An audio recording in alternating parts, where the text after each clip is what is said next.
তো এই মুহূর্তে ওপরে উঠছি, এইখানেই নেতাজি ছিলেন। নেতাজি সুভাষচন্দ্র বসু আইন অমান্যের অপরাধে এই ভবনের এই কক্ষে 1930 খ্রিস্টাব্দের 23শে জানুয়ারি থেকে 23শে সেপ্টেম্বর পর্যন্ত কারারুদ্ধ ছিলেন। এরপর চলে এলাম পুলিশ মিউজিয়ামে।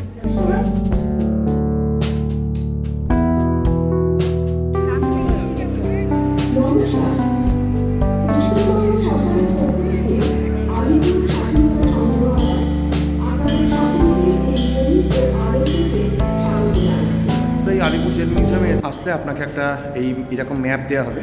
এই ম্যাপের সাহায্যে আপনি কোথায় কি কি দর্শনীয় স্থান আছে এখানে আপনারা ঘুরে দেখতে পারবেন। বিভিন্ন সেলগুলোকে সংস্কার করে সেগুলোকে সংগ্রহশালায় পরিবর্তিত করে দেওয়া হচ্ছে। কারণ আপনারা সকলেই জানেন যে এই আলিপুর যে জেলটা সেটা অলরেডি বারুইপুরে শিফট হয়ে গেছে এবং এটা বারুইপুর কারেকশনাল হোম হিসেবে এখন পরিচিতি পাচ্ছে।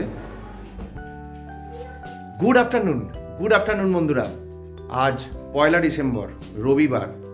এর আগের সপ্তাহে মানে 24শে নভেম্বর আপনাদেরকে নিয়ে গেছিলাম রেল মিউজিয়াম। এই সপ্তাহে আমরা জেল মিউজিয়াম, যেটা কিনা কলকাতার আলিপুরেই অবস্থান করছে। তো চলুন বন্ধুরা, আপাতত অনেকটাই দেরি হয়ে গেছে, এখন প্রায় 3টে বাজে যাচ্ছে। একটা চটজলদি উবার বুক করে বেরিয়ে পড়বো আলিপুর জেল মিউজিয়ামের উদ্দেশ্যে, যেখানে স্মৃতির হাতছানিতে আমাদের চোখের পলকে ভেসে উঠবে নেতাজি সুভাষচন্দ্র বসুর সেল থেকে আরও নানান স্বাধীনতা সংগ্রামীদের বেদনাদায়ক এবং দুঃখ ভরা সংগ্রামী ইতিহাস। তো চলুন বন্ধুরা, যাওয়া যাক আলিপুর জেল মিউজিয়াম। উবার এসে দাঁড়িয়ে আছে অলরেডি। আপনারা অতি সহজেই এই আলিপুর জেল মিউজিয়াম পৌঁছতে পারেন। আমি আপনাদেরকে রোড ডিরেকশন বলে দেবো, আপনারা কি করে বাসে বা মেট্রোয় করে বা যারা শিয়ালদার দিক থেকে আসবেন সেই সমস্ত রুট ডিরেকশন আমি আপনাদেরকে বলে দেবো।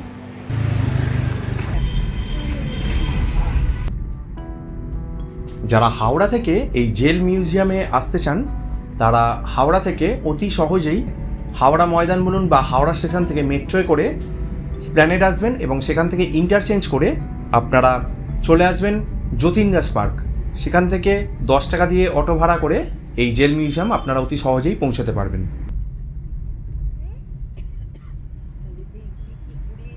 আর যারা শিয়ালদা থেকে আসবেন তারা শিয়ালদা থেকে চলে আসবেন প্রথমে ধর্মতলা, সেখান থেকে মেট্রোয় করে চলে আসবেন যতীন দাস পার্ক। এই যতীন দাস পার্ক থেকে 10 টাকা দিয়ে অটো ভাড়া করে আপনারা অতি সহজেই চলে আসতে পারবেন এই আলিপুর জেল মিউজিয়ামে।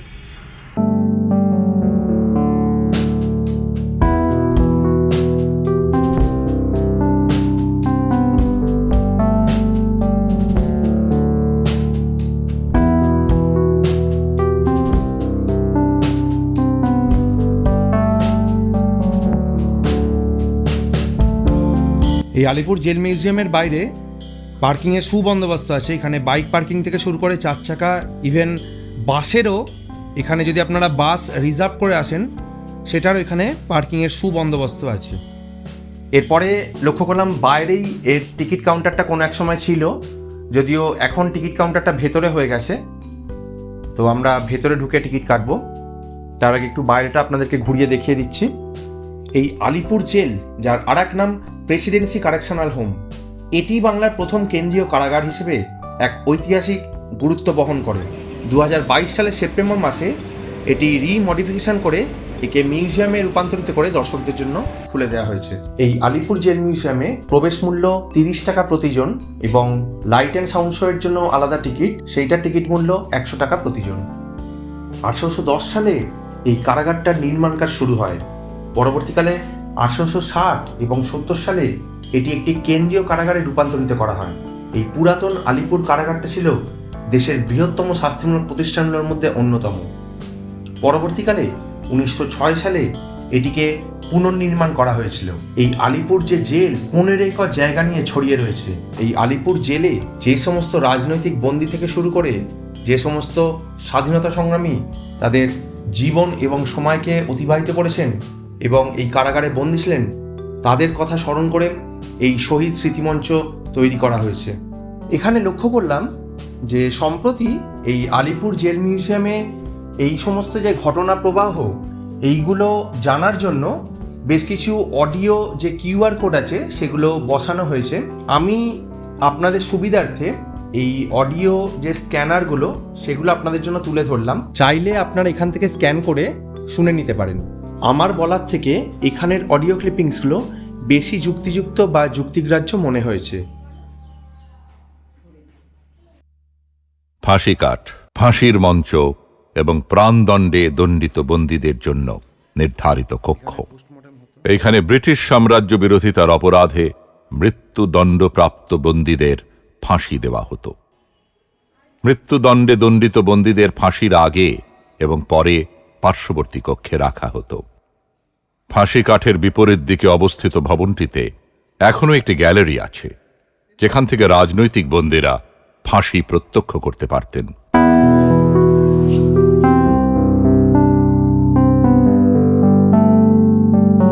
ডক্টর বিধানচন্দ্র রায় এই সেলে বন্দী ছিলেন। এরপর আমরা নেতাজির কক্ষের সামনে যাব। নেতাজি মানেই হলো বাঙালির আবেগ। এই ছোট্ট পরিসরে ওনাকে ব্যাখ্যা করা আমার পক্ষে সম্ভব নয়। নেতাজি সুভাষচন্দ্র বসু আইন অমান্যের অপরাধে এই ভবনের এই কক্ষে 1930 খ্রিস্টাব্দের 23শে জানুয়ারি থেকে 23শে সেপ্টেম্বর পর্যন্ত কারারুদ্ধ ছিলেন। এই নেতাজির সেল বা কক্ষের ঠিক পাশেই রয়েছে দেশবন্ধু চিত্তরঞ্জন দাস এবং তার ঠিক পাশেই রয়েছে যতীন্দ্রমোহন সেনগুপ্তের সেল বা কক্ষ। এনারা দুজনেই প্রায় মাস ছয়েকের মতন এই আলিপুর সেন্ট্রাল জেলে বন্দী ছিলেন। বন্দীদের শিক্ষাদান এবং উচ্চতর ডিগ্রি পাওয়ার জন্য এই আলিপুর জেলে নির্মাণ করা হয়েছিল পাঠভবন। ইন্দিরা গান্ধী 2 সপ্তাহ অন্তর 20 মিনিটের জন্য তার সাথে দেখা করতে আসতেন। পিতা এবং কন্যা কারাকক্ষের বাইরের অঙ্গনে একটি গাছের তলায় বসতেন।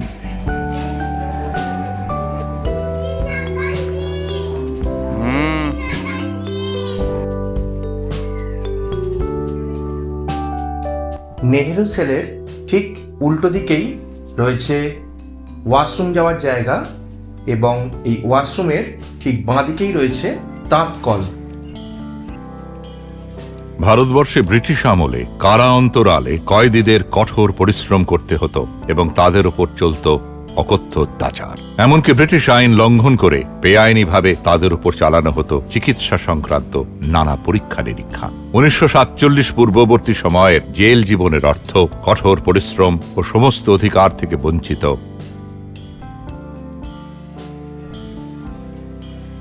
তাঁত কল দেখবার পর চলে এলাম ওয়াচ টাওয়ারে, যেটা এই আলিপুর সেন্ট্রাল জেলের ঠিক মধ্যিখানে অবস্থান করত, যেটা এই মুহূর্তে সেলুলার জেলের এক্সিবিশন রুম হিসেবে পরিবর্তিত করে দেওয়া হয়েছে।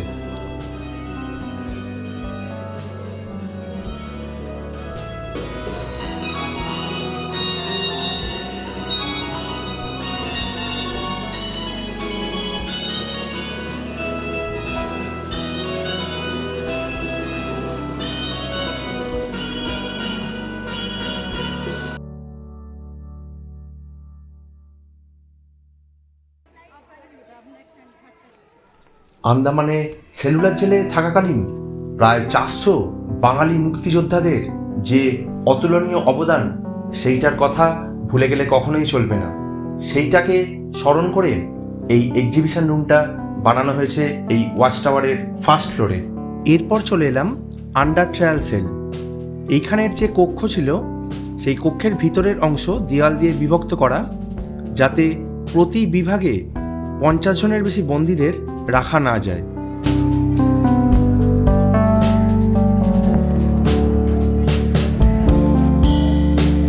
এরপর চলে এলাম পুলিশ মিউজিয়ামে, যেখানে প্রথমেই লক্ষ্য করলাম যে কিংসফোর্ডকে যে বই বোমা পাঠানো হয়েছিল সেই ঘটনা থেকে শুরু করে আলিপুর যে কনস্পিরেসি বা আলিপুর যে ষড়যন্ত্র মামলা সেই ঘটনা এবং তার পরবর্তী কক্ষে ঢাকা ষড়যন্ত্র মামলা, এরকম নানান কাহিনী এবং নানান অজানা ইতিহাসের সাক্ষী হয়ে থাকলাম এই রুমগুলোয় এসে, যেখানে খুঁজে পেলাম আমাদের দেশের স্বাধীনতা অর্জনে বিপ্লবীদের কীর্তিকলাপ, যা সত্যি গায়ের রোমকে খাড়া করে দেয়। বিপ্লবীদের ব্যবহার করা বিভিন্ন বন্দুক, পিস্তল, বোমা, ছুরি এবং নানান অস্ত্রশস্ত্র। আমাদের দেশের স্বাধীনতার জন্য বিদ্রোহী কবি কাজী নজরুল ইসলামের ভূমিকা সত্যি অনস্বীকার্য।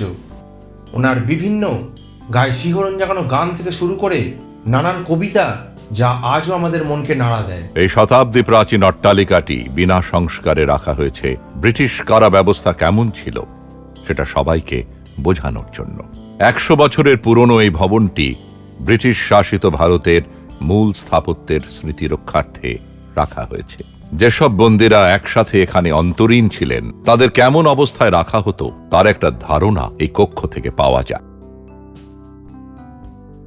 আমাদের ঐতিহ্যমণ্ডিত দুর্গা প্রতিমা দেখে সত্যি একটু আশ্চর্য হয়ে গেলাম। এই মাঠেই লাইট অ্যান্ড সাউন্ড শো প্রদর্শিত হবে। এর ঠিক বাঁ দিকে চলে গেছে ফুড জোন এবং সামনেই রয়েছে হসপিটাল বিল্ডিং। নমস্কার, পশ্চিমবঙ্গ সরকারের পক্ষ থেকে আলিপুর স্বাধীনতা সংগ্রহালয় আপনাদের সকলকে এই বই ও আলোচনাতে স্বাগত জানাচ্ছে।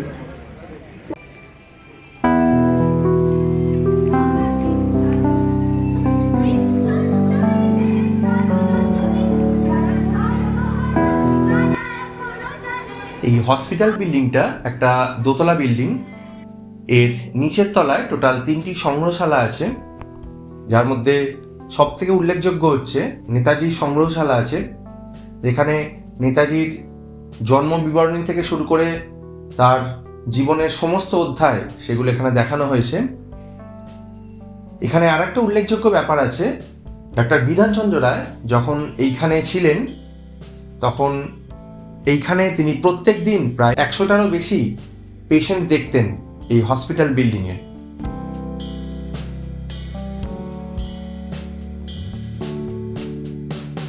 এই আলিপুর জেল মিউজিয়ামে আসলে আপনাকে একটা এরকম ম্যাপ দেওয়া হবে। এই ম্যাপের সাহায্যে আপনি কোথায় কি কি দর্শনীয় স্থান আছে এখানে আপনারা ঘুরে দেখতে পারবেন।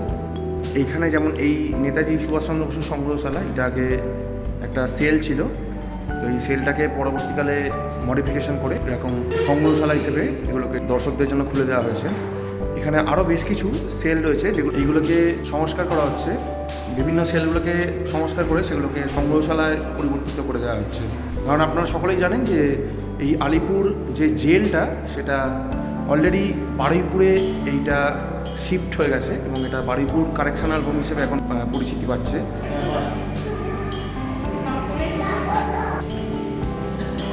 যারা বয়স্ক লোকজন আসবেন এই সংগ্রহশালা দেখতে এই আলিপুর জেল মিউজিয়ামের ভেতর, তাদের জন্য এরকম লিফটের ব্যবস্থা করা আছে। আমার মায়ের যেহেতু পায়ের একটু অসুবিধা আছে, তাই এরকম এই লিফটে করে আমরা ফার্স্ট ফ্লোর আছে সেখানে আমরা চলে যাব।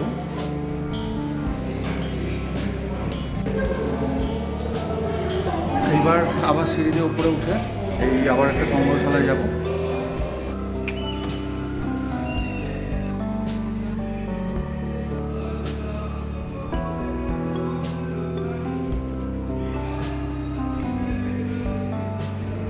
রাইটার্স বিল্ডিংয়ের সামনে বিনয় বাদল দীনেশ, ওনাদের নামানুসারেই বিবাদী বাগ এই নামকরণ করা হয়েছে।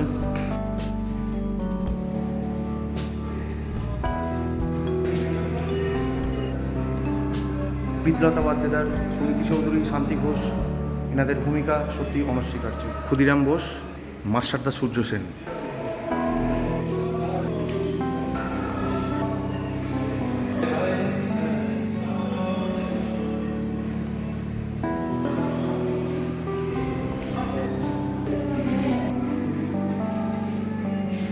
সাঁওতাল বিদ্রোহ।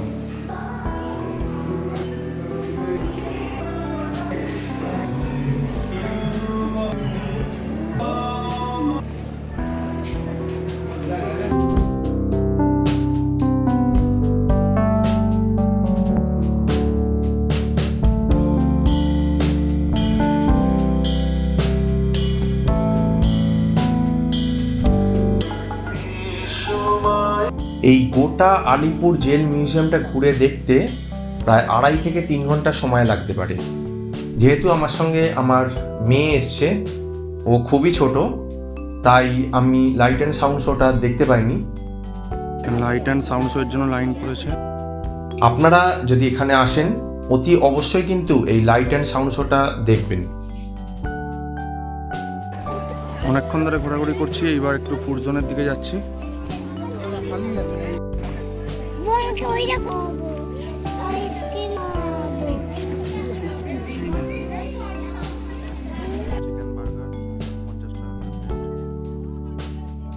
খাবার দাবারের কোয়ালিটি খুবই খারাপ। চিকেন বার্গারে চিকেনের কোনো চিহ্ন নেই। চাটা মোটামুটি ভালো। আপনারা যখন এখানে আসবেন হসপিটাল বিল্ডিংয়ের ভেতরে একান্তে যে রেস্টুরেন্টটা আছে সেই রেস্টুরেন্ট থেকে একবার খেয়ে দেখতে পারেন।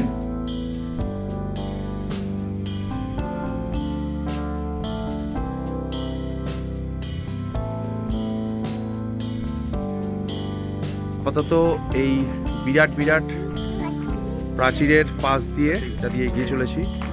আলিপুর জেল মিউজিয়ামের ভিডিও আপনাদের কেমন লাগলো অতি অবশ্যই আমাকে কমেন্টস করে জানাবেন। যদি এই ভিডিওটা ভালো লেগে থাকে অতি অবশ্যই লাইক কমেন্টস শেয়ার করে চ্যানেলটাকে সাবস্ক্রাইব করে পাশে থাকবেন। ভালো থাকবেন বন্ধুরা, দেখতে থাকুন এক্সপ্লোর অফ টাইম। শুভরাত্রি, ধন্যবাদ।